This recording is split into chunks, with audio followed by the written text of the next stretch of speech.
கணக்கம்பட்டி சித்தர் வந்து இந்த கோவிலுக்குள்ளதான் வந்து ஒரு தடவை வந்து தவம் செஞ்சாரு அப்படின்னு சொல்லப்படுது. அதுக்காக தான் இந்த இடத்துல நிறைய இடங்கள்ல பாத்தீங்கன்னா அவருடைய அந்த சர்க்குருவே சரணம் அந்த மாதிரியான வார்த்தைகளை நம்மளால பார்க்க முடியுது. குடைவரை கோவில்களுக்கு ஒரு பெயர் பெற்றவர்கள் யாரு அப்படின்னு பார்த்தா பல்லவர்களை தான் நம்ம சொல்லுவோம். ஆனா பல்லவர்களுக்கெல்லாம் முன்னோடி பாண்டியர்கள் தான் அப்படின்னு நிரூபிக்கிற ஒரு கோவில் தான் இந்த கோவில்.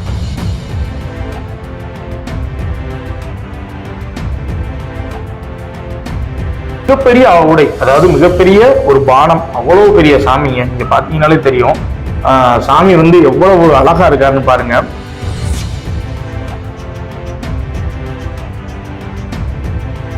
தூண்கள் தாங்க கிட்டத்தட்ட ஒரு 2 பேரால பிடிக்கக்கூடிய அவ்வளவு பெரிய தூண். இந்த 5 வகையான சிற்பங்களை வச்சு இந்த ஊர் மக்கள் என்ன சொல்றாங்கன்னா இது வந்து பஞ்ச பாண்டவர்கள் அப்படின்னு சொல்றாங்க.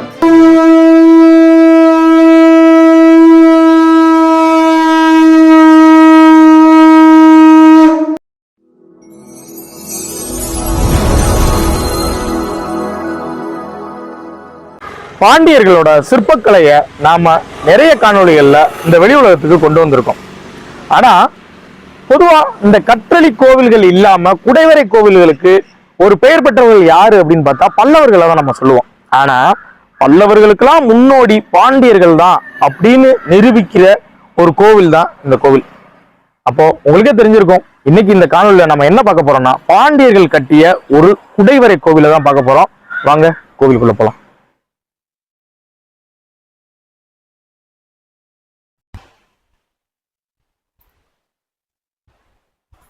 இன்னைக்கு நம்ம வந்திருக்கிற தலம் எங்க அப்படின்னு பாத்தீங்கன்னா தென்காசி மாவட்டம் வீரசிகாமணி அப்படின்ற ஒரு ஊர்ல இருக்கக்கூடிய ஒரு மிகப்பெரிய மலைங்க. இந்த மலையில தான் பாண்டியர்கள் தங்களோட சிற்பக்கலையை வெளி உலகத்துக்கு தெரியப்படுத்தியிருக்காங்க. நீங்க பாக்குற இதுதான் அந்த பாண்டியர்களால செய்யப்பட்ட ஒரு மிகவும் பழமையான ஒரு குடைவரை கோவிலுங்க. இந்த குடைவரை கோவில்ல என்னென்ன சிறப்புகள் இருக்குன்னு நம்ம இன்னைக்கு பார்க்க போறோம். இந்த கோவிலை நமக்கு தெரியப்படுத்தினது யாரு அப்படின்னு பார்த்தா, அதாவது இந்த கோவிலை வந்து வெளி உலகத்துக்கு கொண்டு வாங்க அப்படின்னு நம்மகிட்ட ஓயாம நம்மகிட்ட சொல்லிக்கிட்டே இருந்தது யாரு அப்படின்னு பார்த்தா த ஹிஸ்டரி எக்ஸ்ப்ளோரர் தமிழ் அப்படின்ற ஒரு யூடியூப் சேனல்ல நடத்தக்கூடிய தம்பி ரோஹித் குமார் தான் வந்து இந்த விஷயத்தை வந்து நமக்கு சொன்னது. ஆனா இந்த மாதிரி பாண்டியர்களை பத்தி நீங்க தொடர்ச்சியா போடுறீங்க, நீங்க வந்து இதை வந்து வெளியில கொண்டு வரணும் அப்படின்னு சொன்னாரு. அவர் சொன்னதுக்காக தான் இன்னைக்கு நாம வந்து இந்த இடத்துக்கே வந்தோம். தம்பி ரொம்ப நன்றி தம்பி, நீங்க சொன்ன கோவிலையே இன்னைக்கு வெளி உலகத்துக்கு கொண்டு வந்துருவோம். சரிங்களா, வாங்க போலாம். அதாவது குடைவரை பாத்தீங்கன்னா முதலே பாத்தீங்கன்னா எப்படி இருக்குன்னா அங்க வந்து மூலவர் அறை இருக்கு. இங்க பக்கத்துல பாத்தீங்கன்னா மூலவருக்கு வலது பக்கத்துல பாத்தீங்கன்னா நம்ம விநாயகரோட ஒரு புடைப்பு சிற்பம் வந்து அந்த மலையிலே குடைஞ்சு கட்டப்பட்டிருக்குங்க. இதுல பாத்தீங்கன்னா விநாயகரோட அந்த கரந்தை மகுடம் இருக்குது. இந்த அமைப்பு இந்த விநாயகரை பார்க்கும் போதே உங்களுக்கு வந்து ஒரு மனசுக்குள்ள தோணும், இது பாத்தீங்கன்னா அப்படியே நம்ம கற்பக விநாயகர் பிள்ளையார்பட்டியில இருக்கிற நம்ம விநாயகர் மாதிரியே இருக்குது. பிள்ளையார்பட்டி அப்படின்னு சொன்னோன்னதான் எனக்கு ஒரு விஷயம் ஞாபகத்துக்கு வருது. பொதுவாக வந்து பல்லவர்கள் தான் வந்து குடைவரை கோவிலுக்கு முதல்ல வந்து அதாவது பல்லவர்களால தான் குடைவரை கோவில் கட்டப்பட்டது அப்படின்னு சொல்லுவாங்க. அது கிடையாதுங்க. ஏன் அப்படின்னா அவங்களுக்கு முன்னாடியே கிட்டத்தட்ட ஒரு 100 இருந்து 150 ஆண்டுகளுக்கு முன்னாடியே பாத்தீங்கன்னா பாண்டியர்கள் வந்து பிள்ளையார்பட்டி கோவிலை வந்து மலையை குடைந்து தான் கட்டியிருக்காங்க. அப்ப அதுலயும் பாத்தீங்கன்னா பாண்டியர்கள் தான் முன்னாடி. விநாயகருக்கு மறுபுறம் பாத்தீங்கன்னா, அதாவது மூலவருக்கு இடதுபுறம் பாத்தீங்கன்னா இங்க வந்து முருகரோட சிலை இருக்குங்க. ஆனா இதை என்ன சொல்றாங்க அப்படின்னா இதை வந்து பெருமாள் சிலை அப்படின்னு சொல்றாங்க. இது பாத்தீங்கன்னா பெருமாள் அப்படின்னு ஏன் சொல்றாங்கன்னா அந்த இடுப்புல அந்த கை வைத்த அந்த கோலத்தை வச்சு அவங்க வந்து என்ன சொல்றாங்கன்னா இது வந்து பெருமாள் சிலைன்னு சொல்றாங்க. ஆனா நம்மளோட ஒரு அந்த அனுமானம் படி பாத்தீங்கன்னா இது நிச்சயம் வந்து முருகரோட சிலை தாங்க. ஏன்னா ஆகம விதிப்படி ஒரு சைவ தலங்கள்ல பாத்தீங்கன்னா ஒரு பக்கம் விநாயகரும் மறுபக்கம் வந்து முருகப்பெருமானும் தான் இருப்பாங்க. பாருங்க எவ்வளவு நேர்த்தியா அந்த முகம், அந்த அழகு பாருங்க எவ்வளவு அழகா இருக்கு பாருங்க. அவரோட அந்த தலை கூட இருக்கிற மகுடம் கூட அந்த கரந்தை மகுடம் தான். இந்த பக்கம் விநாயகரும் இந்த பக்கம் முருகரும் நம்மளை வந்து வரவேற்கிறாங்க. இப்ப நம்ம கருவறைக்குள்ள போலாம்.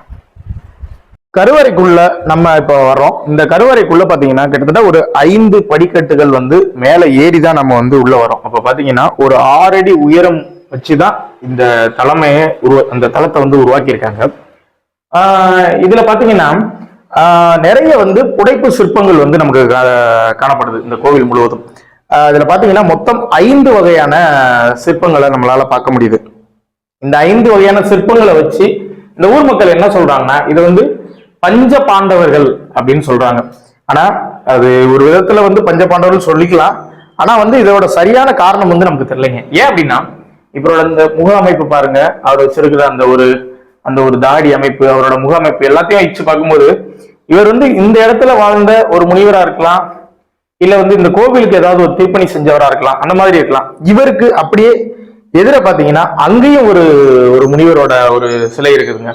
இதை தவிர்த்து இங்க வந்து துவார பாலகர்கள், அதாவது பாத்தீங்கன்னா கருவறைக்கு வெளிப்புறம் அந்த வாயிற்காவலர்கள் சொல்லப்படக்கூடிய துவார பாலகர்கள் இருக்காங்க. இதுல துவார பாலகர்கள் பாத்தீங்கன்னா ஒரு பெரிய வந்து கையில பாத்தீங்கன்னா ஒரு கதாயுதம் வச்சிருக்காரு. இந்த கதாயுதத்தை பாத்தீங்கன்னா ஒரு சின்ன ஒரு நாகம் இருக்குது பாருங்க, ஒரு பாம்பு இருக்கு. இது வந்து இந்த சிற்பம் முழுமை பெற்றிருக்கும், இங்க நாகம் வந்திருக்கும், அது உடஞ்சிருக்குது. இவர் பாத்தீங்கன்னா மீசை வச்சிருக்கிறாரு. அதே நேரம் பாத்தீங்கன்னா இவரோட முகம் வந்து ரொம்ப அந்த ஒரு கம்பீரமான முகமா இருக்குது. அதே மாதிரி அவரோட காதுல பாத்தீங்கன்னா அந்த பனை ஓலையால செய்யப்பட்ட அந்த ஒரு காதணி வந்து அவர் வந்து மாட்டிருக்காருங்க, அந்த சுருள் காதணி. அதே மாதிரி இந்த பக்கம் மறுபக்கத்துல இருக்கிற இந்த துவாரபாலகர் பாத்தீங்கன்னா அவர் வந்து முகம் வந்து ரொம்ப ஒரு கோபமா இருக்கிற மாதிரியான இருக்கு. இவர் முகம் வந்து ரொம்ப சாந்தமா இருக்குது. இவர் பாத்தீங்கன்னா மீசை இல்ல, சாந்தமான அவரோட அந்த முடி அமைப்பு இப்படி இருக்குது. அதே மாதிரி அவரோட அந்த மேல் கொண்டே அமைப்பு ரொம்ப அழகா இருக்குது. இதை தவிர்த்து இவர்கிட்ட இருந்து முக்கியமானது என்னன்னா இந்த கையில வச்சிருக்கிற இந்த கோணி பையங்க, ஒரு சாக்கு பை வந்து கையில வச்சிருக்காரு.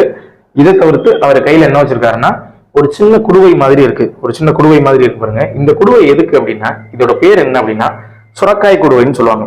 அதாவது நம்ம சுரக்காவை உள்ள இருந்து அந்த விதைகள் எல்லாம் எடுத்தோம்னா அது ஒரு குடுவையா மாறும். சொல்லப்போனா நம்மளோட செல்வத்துக்கு அதிபதியான குபேரன் பாத்தீங்கன்னா சுரக்காய் குடுவையில தான் வந்து பணம் போட்டு வைப்பாங்க. அந்த மாதிரி ஒரு குடுவை. இது ஏன்னா இதுல நம்ம தண்ணி ஊத்திக்கலாம், இல்ல ஒரு சாப்பாடு எதனா வச்சுக்கலாம். சொல்ல போனா நம்ம ஒரு பிளாஸ்க் யூஸ் பண்றோம்ல, ஒரு ஹேண்ட்பேக் யூஸ் பண்றோம்ல, அந்த மாதிரியான ஒரு அமைப்பு. அதே மாதிரி இந்த இடத்துல ஒரு விஷயம் இருக்குது. இதை பாத்தீங்கன்னா நிறைய பேர் என்ன சொல்லுவாங்கன்னா இது வந்து பூநூல்னு சொல்லுவாங்க. ஆனா ஆக்சுவலா இது வந்து பூநூல் கிடையாதுங்க. இது பேர் என்னன்னா சன்னவீரம் அப்படிம்பாங்க. அதாவது சன்னவீரம்னா மார்புல வந்து நாம ஒரு ஒரு ஒரு விஷயம் வந்து அணிவோம். அந்த அணியில வந்து பாத்தீங்கன்னா பின்னாடி வந்து நம்ம ஒரு அம்பு வைக்கிறோம், இல்ல ஒரு வில்லு வைக்கிறோம், ஏதாவது வைக்கிறோம்னா அது பின்னாடி வச்சிருப்போம். இப்படி இரண்டு வகையான ஒரு விஷயங்கள் பண்ணாங்கன்னா அது வந்து இரண்டு சன்னவீரம் தவிக்கிறது. இது வந்து ஒரு சன்னவீரம் தவிக்கிறது. இதுல பாத்தீங்கன்னா அவரோட கை எங்க இருக்கு பாருங்க, ரொம்ப வித்தியாசமானது. அவரோட கை வந்து உள்ள வந்து மூலவர் உள்ள இருக்காரு, நீங்க மூலவரை பாருங்க அப்படின்ற மாதிரியான சொல்லக்கூடிய ஒரு சிற்ப அமைப்புங்க. இதுக்கு பக்கத்திலே பாத்தீங்கன்னா இன்னொருத்தரோட ஒரு சிலை அமைப்பு இருக்குது. ஆனா அவரோட முகம் பாத்துங்க, அந்த முகம் வந்து தெரியவே இல்லை. அதே மாதிரி அவரோட மார்பு வரைக்கும் பாத்தீங்கன்னா அதை அரிச்சு எடுத்திருக்காங்க. அது ஏன்னு நமக்கு தெரியல. அதனால இவர் யாருன்னு நமக்கு தெரிய மாட்டேங்குது. இப்படி ஒரு 5 வகையான புடைப்பு சிற்பங்கள் வந்து இங்க இருக்குதுங்க. இதுக்கு அப்புறம் நாம பார்த்தோம்னா அது வந்து மூலவருங்க. பொதுவா கோவில்கள்ல பாத்தீங்கன்னா கோவில் கட்டிய பிறகு சிவலிங்கத்தை வந்து பிரதிஷ்டை பண்ணுவாங்க. ஆனா இந்த மாதிரி ஒரு குடைவரை கோவில்கள்ல என்ன பண்ணுவாங்கன்னா தாய்ப்பாறையில செய்யப்பட்ட லிங்கம் அப்பா அது இருக்கும். அதாவது அந்த பாறையை குடைஞ்சு அதிலே ஒரு லிங்கத்தை வந்து வடிவமைப்பாங்க. அதுதான் வந்து இங்க வந்து ஒரு சிறப்பான அம்சம் இந்த கோவிலுக்கு. குடைவரை கோவில்கள் எல்லாத்துலயுமே இப்படிதான் பண்ணுவாங்க. இந்த லிங்கம் சொல்ல போனா மிகப்பெரிய ஆவுடை, அதாவது மிகப்பெரிய ஒரு பானம், அவ்வளவு பெரிய சாமிங்க. நீங்க பாத்தீங்கன்னாலே தெரியும் சாமி வந்து எவ்வளவு அழகா இருக்காருன்னு பாருங்க. நாம வந்த நேரம் வந்து கூட்டி இருக்குதுங்க. கோவில் எப்ப திறக்கிறாங்க அப்படின்னா ஒரு 4 மணிக்கு மேலதான் வந்து கோவில் திறக்கிறாங்க. சாமியை பாத்தீங்கன்னா தெரியும் பாருங்க, அவ்வளவு ஒரு அழகு பாருங்க. அந்த அழகு வந்து நம்ம வெளியில வேற எங்கேயுமே பார்க்க முடியாது. அதனால தயவு செஞ்சு இந்த மாதிரி இந்த தலங்கள் எல்லாம் வெளியில கொண்டு வரணும்னா இந்த மாதிரி காணொலிகளை நிறைய பேருக்கு ஷேர் பண்ணி தெரியப்படுத்துங்க. அப்பதான் வந்து இப்படி ஒரு சிறப்பம்சம் உள்ள கோயில்கள்லாம் இருக்குதுன்னு நமக்கு தெரிய வரும்.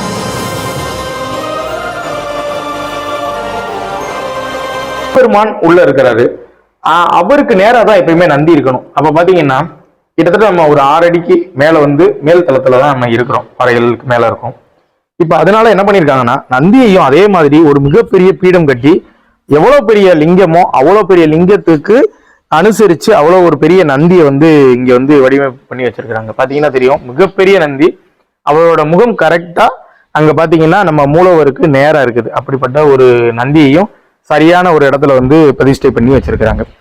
இந்த மாதிரி ஒரு 20 அடி உள்ள வந்து ஒரு பாறையை குடைஞ்சு கிட்டத்தட்ட பாத்தீங்கன்னா இந்த ஒரு 20 அடி நீளம், ஒரு 12 அடி உயரம் பாத்தீங்கன்னா இவ்வளவு பெரிய விஷயத்த வந்து குடைஞ்சி ஒரு விஷயத்த பண்ண முடியுதுன்னா இது பாண்டியர்களால மட்டும் தாங்க முடியும். ஏன் சொல்றேன் அப்படின்னா, இந்த பக்கம் எல்லாமே பாண்டியர் தேசம் தான். இந்த பாண்டியர் தேசத்துல அவங்களாலதான் இந்த விஷயத்தை பண்ணவே முடியும். இந்த கோவிலோட மற்றொரு சிறப்பம்சம் என்ன அப்படின்னு பார்த்தா, இந்த தூண்கள் தாங்க. கிட்டத்தட்ட ஒரு 2 பேரால பிடிக்கக்கூடிய அவ்வளவு பெரிய தூண், அந்த மிகப்பெரிய தூண். இந்த தூண்ல பாத்தீங்கன்னா 4 பட்டை அப்புறம் 8 பட்டை அப்படி கொண்ட ஒரு தூண் தான் இதுல காணப்படுது. இந்த 4 பட்டை 8 பட்டைகள்லாம் எதை குறிக்கும் அப்படின்னா, நம்மளோட திசைகளை குறிக்கும். இது பாத்தீங்கன்னா கிழக்கு மேற்கு வடக்கு தெற்கு குறிக்கும். இது பாத்தீங்கன்னா தென்கிழக்கு வடமேற்கு, அந்த மாதிரி 8 திசைகளை குறிக்கக்கூடியது. அதே மாதிரி பாத்தீங்கன்னா இதுல வந்து அந்த காலத்துல வந்து ஒரு விளக்கு எரிக்கக்கூடிய அந்த மாடம் வந்து இரு பக்கமும் மாடம் வச்சிருக்காங்க, இரு பக்கம் மாடம் இருக்கு. அதே மாதிரி இந்த தூண்களை அழகாக்குறதுக்காக என்ன பண்ணிருக்காங்கன்னா, சில பதக்கங்கள், அந்த ஒரு சின்ன ஒரு அந்த ரங்கோலி மாதிரியான ஒரு டிசைன் வந்து பண்ணி வச்சிருக்காங்க, எல்லா தூண்கள்லயும் இருக்குது. இந்த போதிகையை என்ன சொல்றாங்க அப்படின்னா, பட்டை வடிவ தரங்க போதிகை அப்படின்றாங்க. அதாவது சின்ன சின்ன வெட்டு வெட்டா இருக்கும், நீங்க பாத்தீங்கன்னா தெரியும், சின்ன சின்ன இந்த வெட்டு வெட்டா இருக்கும். இதை வந்து பட்டை வடிவ தரங்க போதிகை அப்படின்னு அழைக்கிறாங்க. இந்த கோவில்ல பாத்தீங்கன்னா கல்வெட்டு அப்படின்ற இந்த ஒரு இடத்துல மட்டும்தான் இந்த கல்வெட்டு இருக்குது. இந்த கல்வெட்டுல என்ன விஷயங்கள் இருக்கு அப்படின்றத நம்ம கூட வந்த ரோஹித் குமார் அவர் சொல்லுவாரு, நீங்களே கேட்டு தெரிஞ்சுக்கோங்க. இந்த கல்வெட்டு பாத்தீங்கன்னா 8ஆம் நூற்றாண்டுல சடையவர்ம சுந்தர சோழ பாண்டியருடைய 8ஆம் நூற்றாண்டுல 8ஆம் ஆட்சி ஆண்டுல கட்டப்பட்ட ஒரு கல்வெட்டுங்க. இந்த கல்வெட்டு பாத்தீங்கன்னா தமிழ் வட்டெழுத்துக்களால் பொறிக்கப்பட்டிருக்குங்க. இந்த 8ஆம் நூற்றாண்டுல இந்த ஊர் பேர் என்னவா இருந்திருக்கு அப்படின்னு பாத்தீங்கன்னா, ராஜராஜ பாண்டி நாட்டு, முடிக்கொண்ட சோழ வளநாட்டு, பிரம்மதேயம், வீர வினோத, வீர சிகாமணி அப்படின்னு இந்த கல்வெட்டுல வந்து குறிப்பிட்டிருக்காங்க. எந்த பாண்டிய மன்னனுடைய ஆட்சி காலத்துல கட்டப்பட்டதுன்னா, சடையவர்மன் சுந்தர சோழ பாண்டியருடைய ஆட்சி காலத்துல கட்டப்பட்டது. இந்த ஊர்ல மற்றொரு சிறப்பு அம்சம் என்னன்னு கேட்டீங்கன்னா, ஒரு பாண்டிய நாட்டுல சோழருடைய பெயர் இருக்கிற ஊர்ல இதுவும் ஒரு ஊருங்க. அதான் இந்த ஊர்ல இருக்க இன்னொரு சிறப்பு அம்சம். அதாவது தம்பி சொன்ன மாதிரி இந்த கல்வெட்டு என்ன சொல்ல வருது அப்படின்னா, இந்த கோவிலுக்கு வந்து அதாவது பொதுவாக கல்வெட்டு பார்த்தீங்கன்னா ஒரு கொடைதானம் கொடுத்துருப்பாங்க, இல்லை ஒரு விளக்கரிப்பதற்காக உள்ள விஷயங்களை வந்து குறிப்பிட்டிருப்பாங்க. அந்த மாதிரி இங்க என்ன கொடுத்துருக்காங்கன்னா, ஒரு நந்தா விளக்கு, அந்த விளக்கு எரிப்பதற்கான அந்த ஒரு விஷயத்தை தான், அந்த சாராம்சம் தான் இந்த கல்வெட்டுல குறிப்பிட்டிருக்காங்க. காலம் பார்த்தீங்கன்னா, இந்த கோவிலோட காலம் பார்த்தீங்கன்னா 7ஆம் நூற்றாண்டு அப்படின்னு சொல்லப்படுது இந்த காலம். அதாவது 7ஆம் நூற்றாண்டு வந்து அந்த 8ஆம் நூற்றாண்டுக்குள்ள இடைப்பட்ட காலத்துல வந்து இந்த கோவில் வந்து கட்டப்பட்டிருக்கதா சொல்லப்படுது. அப்ப குறைந்தபட்சம் இந்த கோவிலோட ஒரு வயது அப்படின்னு பார்த்தா 1200 ஆண்டுகள்ல இருந்து 1300 ஆண்டுகளுக்குள்ள பழமையான ஒரு கோவிலுங்க.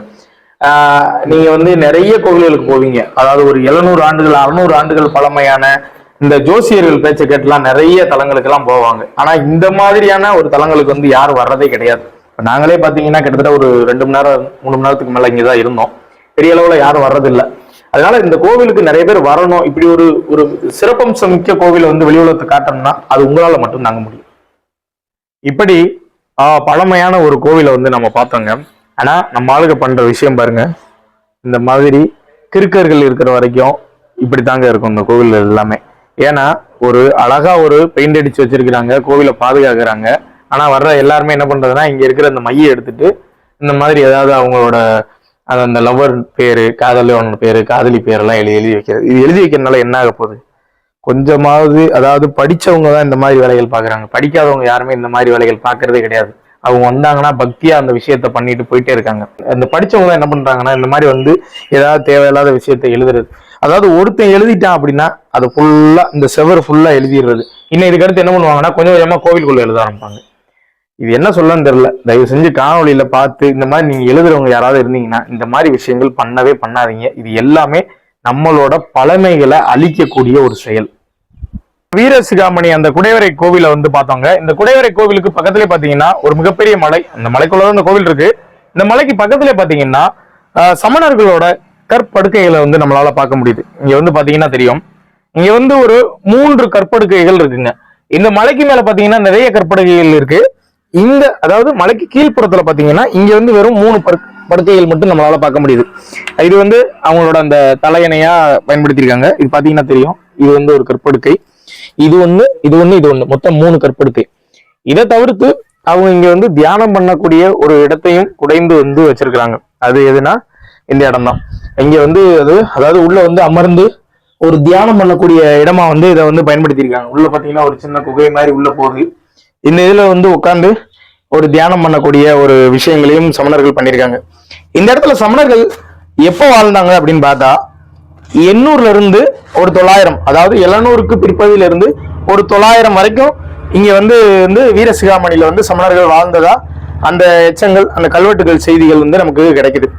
அதே மாதிரி அவங்க வந்து முக்கியமான ஒரு விஷயம், மருந்து அரைக்கக்கூடிய அந்த மருந்தை வந்து தயார் பண்ணக்கூடிய சில அந்த உரல்னு சொல்லக்கூடிய அந்த ஒரு அமைப்புகளையும் நிறைய இடங்கள்ல நம்மளால பார்க்க முடியுது. இந்த இடங்கள்லாம் வந்து அவங்க வந்து மருந்து குழிகள் இதெல்லாம் வந்து பாத்தீங்கன்னா இப்போ ஒரு மூலிகையை போட்டு இந்த இடத்துல வந்து இப்படி அரைக்கிற மாதிரியான ஒரு விஷயத்த வந்து அவங்க இந்த இடத்துல நிறைய இடங்கள்ல நம்மளால பார்க்க முடியுது. அதே மாதிரி இந்த குகைக்குள்ள யார் வந்தா, இங்க வந்து யார் தங்கி இருந்தா அப்படின்னு பார்த்தா, அதாவது இங்க வந்து ஒரு தியானம் பண்ணியிருக்காங்க.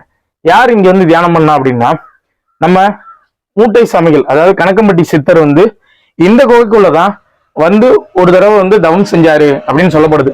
அதுக்காக தான் இந்த இடத்துல நிறைய இடங்கள்ல பாத்தீங்கன்னா அவருடைய அந்த சர்க்குருவே சரணம் அந்த மாதிரியான வார்த்தைகளை நம்மளால பார்க்க முடியுது. இப்படி சைவமும் இருக்கு, சமணமும் இருக்கு. அப்படிப்பட்ட ஒரு சிறப்பம்சம் கொண்டதுதான் இந்த வீரசிகாமணி, இந்த மிகப்பெரிய மலை.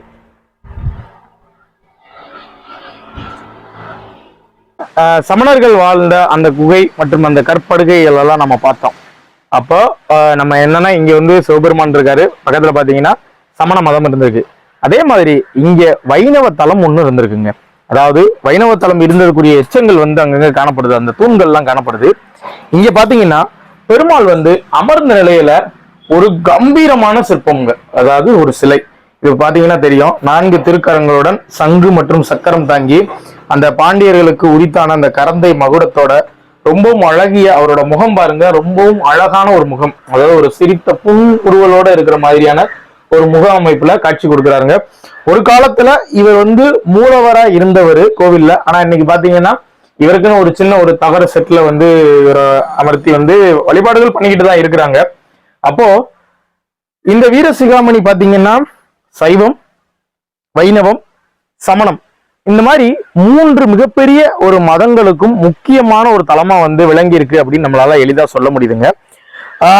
இவருடைய பெயர் பாத்தீங்கன்னா ராஜமன்னார் சுவாமி அப்படின்னு இவர் அழைக்கிறாங்க. இந்த இந்த சன்னதி எங்க இருக்கு அப்படின்னா, இப்ப நம்ம இருக்கக்கூடிய அந்த நம்ம குடைவரை கோவிலுக்கு பக்கத்திலே, அதுக்கு பாத்தீங்கன்னா உங்களோட இடது பக்கம் பாத்தீங்கன்னா இவரோட சன்னதி இருக்குது. இது பெரிதளவு யாருக்கும் தெரியாது, ஏன்னா எல்லாருமே வந்து சிவபெருமானை பாக்குறாங்க அப்படியே போயிருவாங்க. அதனால நீங்க வீரசிகாமணி வந்தீங்கன்னா நிச்சயம் இவரையும் தரிசனம் பண்ணுங்க. ஒரு 1300 வருடம் பழமையான குடைவரை கோவிலை வந்து இந்த காணொலியில இன்னைக்கு நீங்க பார்த்திருப்பீங்க. இந்த காணொலியை நிறைய பேருக்கு ஷேர் பண்ணி தெரியப்படுத்துங்க. திரும்ப திரும்ப நான் அந்த ஒரு விஷயத்துக்கு தான் வந்துகிட்டே இருக்கேன். ஏன் அப்படின்னா, இந்த மாதிரி கோவில்களை நாம தான் தெரியப்படுத்தணும்.